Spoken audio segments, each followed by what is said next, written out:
ভারতীয় pace bowler Mohammad শামি প্রায় দীর্ঘ ৩৬০ দিন পর তিনি ক্রিকেটে প্রত্যাবর্তন করলেন। আর ক্রিকেটে প্রত্যাবর্তন করেই একেবারে বাজিমাত করে দিলেন তিনি। সেই কবে ভারতের মাটিতে ২০২৩ সালে ওডিআই ওয়ার্ল্ড কাপ হয়েছিল। আর সেই ওডিআই ওয়ার্ল্ড কাপের পর থেকে ভারতীয় পেস বোলার মোহাম্মদ শামিকে আর দেখা যায়নি। কারণ তিনি বিশ্বকাপ চলাকালীন তিনি তার পায়ের গোড়ালিতে চোট পেয়েছিলেন। তার ফলে তিনি প্রায় ৩৬০ দিন যাবৎ দেশের জার্সিতে দেশের হয়ে লড়াই করতে পারেনি। চলতি সপ্তাহে তিনি বাংলার হয়ে রঞ্জি ট্রফি খেলছিলেন। ৩৬০ দিন পর তিনি বাংলার হয়ে রঞ্জি ট্রফি খেলতে নামেন। দুটি ইনিংস মিলে ৭৭ উইকেটের মালিকানা হয়ে উঠলেন, যার সুবাদে অনেক ভারতীয়রা ধরে নিয়েছে যে ভারতীয় পেস বোলার মোহাম্মদ শামি তিনি অন্ততপক্ষে অস্ট্রেলিয়ার বিরুদ্ধে যে টেস্ট সিরিজ রয়েছে সেই টেস্ট সিরিজে তার নাম পাকা। কিন্তু এখানে অনেক সন্দেহ রয়েছে। এত ফর্ম করার পরেও ভারতীয় পেস বোলার মোহাম্মদ শামিকে আপাতত অস্ট্রেলিয়ার বিরুদ্ধে পাঠানো সম্ভব হচ্ছে না, এমনটাই বিসিসিআই তরফ থেকে জানানো হয়েছে। তবে বিসিসিআই তরফ থেকে এখনও পর্যন্ত স্পষ্ট ইঙ্গিত দেওয়া হয়নি যে মোহাম্মদ শামিকে তারা অস্ট্রেলিয়া সফরে পাঠাবে কিনা। বিসিসিআইয়ের যে মেডিকেল টিম রয়েছে সেই মেডিকেল টিম তারা মোহাম্মদ শামিকে চেক আপ করবে, তারপরে তারা ডিসিশন নেবে যে মোহাম্মদ শামিকে অস্ট্রেলিয়ার বিরুদ্ধে টেস্ট সিরিজে খেলানো যায় কিনা। তবে অবশ্য ভারতীয় পেস বোলার মোহাম্মদ শামির অস্ট্রেলিয়ার বিরুদ্ধে প্রথম টেস্টে জায়গা হচ্ছে না। অস্ট্রেলিয়ার বিরুদ্ধে দ্বিতীয় টেস্ট ম্যাচ খেলার চান্স রয়েছে ভারতীয় পেস বোলার মোহাম্মদ শামির। আর এই খবর প্রকাশ্যে আসতেই মোহাম্মদ শামির ফ্যানেরা ভেঙে পড়েছে। কারণ তাদের আশা ছিল যে তাদের বস তথা ভারতীয় পেস বোলার মোহাম্মদ শামি দীর্ঘ ৩৬৫ দিন পর তিনি যখন বাংলার হয়ে রঞ্জি ট্রফি খেলতেন এবং তিনি ভালো ফর্ম দেখিয়েছে, তার ফলে মোহাম্মদ শামির ফ্যানেরা অন্ততপক্ষে খুশি ছিল যে তাকে অন্ততপক্ষে দেখা যাবে অস্ট্রেলিয়ার বিরুদ্ধে টেস্ট সিরিজে। কিন্তু সে আশা গুড়ে বালি।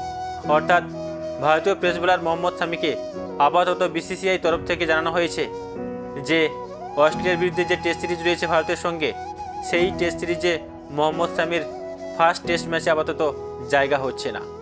তার মেডিকেল চেক আপ করা হবে, তারপর তাকে নিয়ে ভাবা হবে যে ভারতীয় পেস বোলার মোহাম্মদ শামি তিনি অস্ট্রেলিয়ার বিরুদ্ধে সেকেন্ড টেস্ট ম্যাচ খেলতে যায় কিনা। তবে প্রত্যেক ভারতীয়রাই চায় যে উইকেট টেকিং বোলার মোহাম্মদ শামি তিনি যত তাড়াতাড়ি সম্ভব যেন দেশের জার্সিতে দেশের হয়ে লড়াই করতে পারে। কিন্তু সেটা আর হচ্ছে কোথায়? বিভিন্ন বাধা বিপত্তি যেন মোহাম্মদ শামির পেছন ছাড়ছে না। সেই মোহাম্মদ শামিকে দেখা গিয়েছিল ২০২৩ সালে ভারতের মাটিতে ওডিআই ওয়ার্ল্ড কাপে। আর সেই ওডিআই ওয়ার্ল্ড কাপে ভারতীয় পেস বোলার মোহাম্মদ শামি তিনি নিজের জাত চিনিয়েছিলেন। আর তারপর থেকে আর তাকে দেখা যায়নি। অর্থাৎ ওডিআই ওয়ার্ল্ড কাপের পর থেকে ভারতীয় জার্সিতে আমাদের পেস বোলার মোহাম্মদ শামিকে আর দেখা যায়নি। অনেকেই ধরে নিয়েছে যে মোহাম্মদ শামি হয়তো আর ক্রিকেটে প্রত্যাবর্তন করতে পারবে না। তাদের এই ধারণা পুরোপুরি ভুল প্রমাণ করে দিয়ে তিনি আবারও রাজার স্টাইলে রাজার মুকুটে তিনি প্রত্যাবর্তন করলেন মহারাষ্ট্রের বিরুদ্ধে বাংলার হয়ে রঞ্জি ট্রফি খেলতে।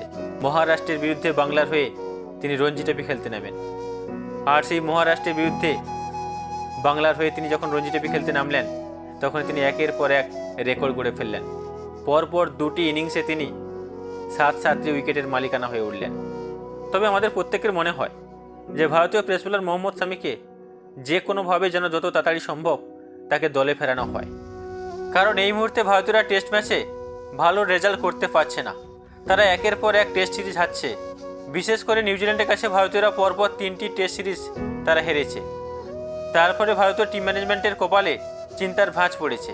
আর এই সমস্ত দিক বিবেচনা করে আমাদের মনে হয় ভারতীয় পেস বোলার মোহাম্মদ শামিকে যত দ্রুততা সম্ভব টিমে ফেরানো হয় সেটাই ভালো। তা না হলে অস্ট্রেলিয়ার মতন দেশের বিরুদ্ধে ভারতীয়রা যে মুখ থুবড়ে পড়বে সে আর বলার অপেক্ষা রাখে না। তবে ভারতীয় পেস বোলার মোহাম্মদ শামি অনেক দিন থেকেই মাঠের বাইরে ছটফট করছিলেন যে কীভাবে তিনি দেশের জার্সিতে দেশের হয়ে তিনি মাঠে নেমে লড়াই করবেন। কিন্তু সে আশা প্রায় তার ভঙ্গ হয়ে যাচ্ছিল।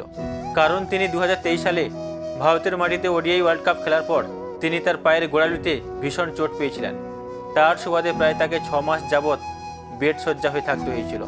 আর তারপর তিনি যখন ৩৬০ দিন পর বাংলার হয়ে রঞ্জি ট্রফি খেলতে নামেন, সেখানে মধ্যপ্রদেশের বিরুদ্ধে তিনি পরপর রেকর্ড গড়লেন। পরপর দুটি ইনিংস মিলে তিনি মধ্যপ্রদেশের ৭৭ উইকেটকে তিনি ছিন্ন বিচ্ছিন্ন করলেন। আর তার সুবাদে রঞ্জি ট্রফিতে বাংলা এক ধাপ এগিয়ে গেল। এটা কিন্তু ভারতীয়দেরকে মনে রাখতে হবে, কিংবা ভারতীয় টিম ম্যানেজমেন্টকে মনে রাখতে হবে যে মোহাম্মদ শামি একজন উইকেট টেকিং বোলার। তিনি যে কোনো মুহূর্তে যে কোনো ম্যাচের রং বদলে দিতে পারে, শুধুমাত্র মোহাম্মদ শামি পারে।